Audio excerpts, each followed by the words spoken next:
Hello, today we're going to talk about selection, the use of the if statement in Java programming. Jacopini and Bohm, two great computer scientists, came up with the paradigm that all computer programming could be done using sequence, selection, and repetition. Today we're going to look at selection, specifically the if statement. The if statement results in the execution of code when a condition evaluates to true. Now the condition is indeed evaluated. If that evaluation yields a true result, using Boolean logic, we have the execution of the appropriate code. Now the code can be a single line of code that we see here. We see an if statement, that is if, within parentheses, a condition, one that will evaluate to either true or false following Boolean logic, and then following it a line of executable code. And you see that that executable code ends with a semicolon. This is a single line of code within an if statement. If that condition evaluates to true, that line of executable code will indeed be executed. And here's an example. I have an int called a. I give it a value of 5.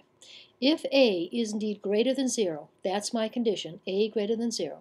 If that is true, I will print out the string a is greater than 5.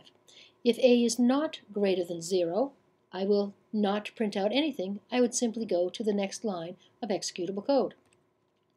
An if statement can also use a block of code, and a block of code is denoted by open and close curly brackets. So here we have the if and then the condition. The condition, if it does indeed evaluate to true following Boolean logic, I will have the execution of however many lines of code I have within the following, immediately following, opening and closing curly brackets.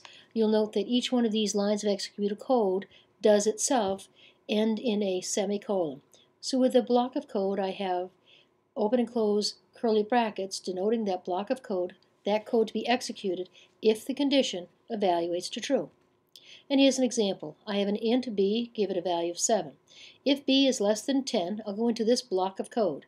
That is that I will print out, add 1 to b, and then increment b.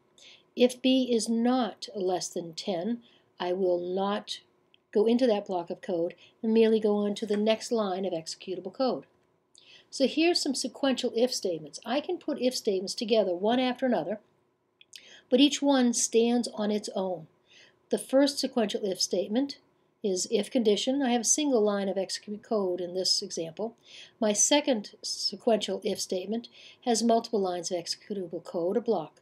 Each one of those if statements stands on its own. The asking of one question does not depend on the answer given to another. They're both done. Both of these if statements are asked, and if the condition is true, the executable code associated with that if statement is indeed executed. Here's an example of a sequential if. I have an int a given a value of 3, b a value of 4, and c a value of 5. If a is greater than 5, I will decrement a. If b is less than 10, I will increment b and put the value of b into this named space c. Both of these if statements, the if a greater than 5 and the if b less than 10, will be executed. They will be asked. If they're true, if they evaluate to true, independently, they will execute the associated lines of executable code. And then we can have nested if statements. That is, one if after another after another. And I must answer true, or have my condition evaluate to true, for each one of the preceding ifs to get to the later if statements. So here I have 3 if statements, each one independent of the other. Well, yes and no. The later if statements, the 2 later if statements, will only be asked if the first if statement returns true, if that condition evaluates to true. If this condition of the second if statement evaluates to true, I'll go to the third if statement. If that condition evaluates to true, I will execute that line of executable code. If any one of those conditions evaluates to false, I am out. I go to the next line of executable code that is outside this series of nested ifs. So to get to the last line of this example, that line of executable code, and indeed execute that code, I would have to have a true evaluation to each one of those conditions. And here's an example. I have d, an int, given a value of 5, e a value of 6, and f a value of 7. I ask the question, is D greater than 0? If it is, I'll ask the question, is E less than F? If that's true, I'll ask the question, is F greater than D? If that's true, I will print out this line executed. I only print out this line executed if indeed D is greater than 0, E is less than F, and F is greater than D. Nested if statements can also execute multiple lines of code, a simple block, and I have the same situation. I'll have a series of if statements, one after another, and if and only if each one of those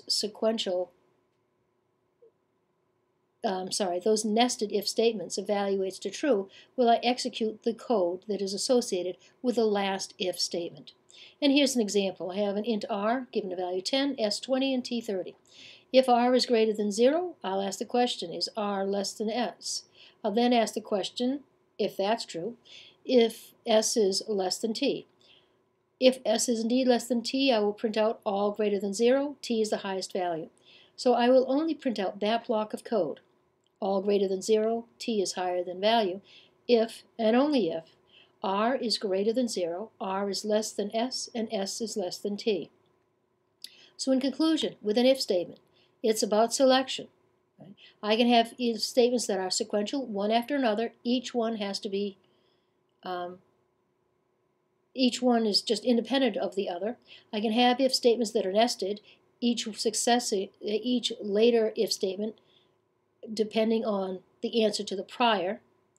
I can have single lines of code executed on the condition evaluating true within an if statement, or I can have a block of code.